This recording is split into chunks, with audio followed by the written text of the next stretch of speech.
There's a green weed in the water over there, and he's in the little pool just immediately downstream from the weed, sort of moving from left to right, doing little loops. He hasn't seen me yet, he's still feeding.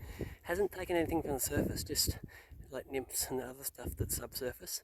So what I'm going to do is get down in here, kneel behind these tussocks and do a long cast. The wind's coming from over my left shoulder at the moment. Anyway, the tussocks protect the line from the wind once I get below the tussocks.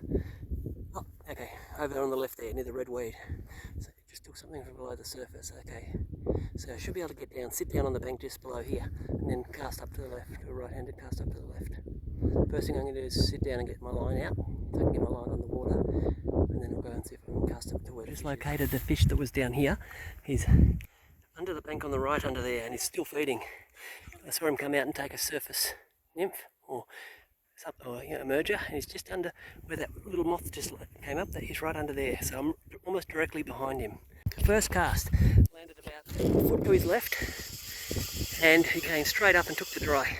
And he's bigger than I thought. He's actually more like a 4-pounder, I think. Although I've got a bit of weed on the line. He hasn't seen me yet, so what I got to do now, here he comes down the channel. Okay. I want to keep him up ahead of me because there's more underground weeds and stuff downstream. There he is down there.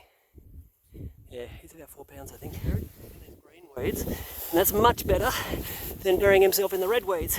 Because I can get him out of the green weeds, but I can't get him out of the red weeds. So I'm going to try and get him down here, but there are tussocks and red weeds there. So I've got to try and get him out without him seeing me or seeing Honey and panicking. Honey, over here. He's still on. He's just buried in the weeds, and so she wants to see the fish. He's still on. Oh, I'm just letting the adrenaline calm down, having a moment before I try to get him in the net. It's going to be hard. And when I lost the 6-pounder, he actually went under that tussock, came out, and then went right through that red weed and broke me off. Oh boy, this is a good fish. Definitely about 2 kilo. Oh, he got in the red weeds, but I got him out. So I've just come over here. I'm going to try and swim him up onto the mud. I could not get him in the net, partly because my lead is so long, and the leader knot was catching in the top eye of the rod. Anyway, he's a beautiful big trout. Here he comes. And he's a 5-pounder. I thought he was a 3-pounder because I had only seen him rising and like hiding under the bank. He's a 5-pounder. He's a beautiful, beautiful, big fat trout, big fat male trout. Nearly 60 centimetres long. Absolutely gorgeous. Here he goes. Good fish. Honey wants to say hello. He's a big one, isn't he? A really thumping sized trout. There he goes. Oh my gosh, what a fish.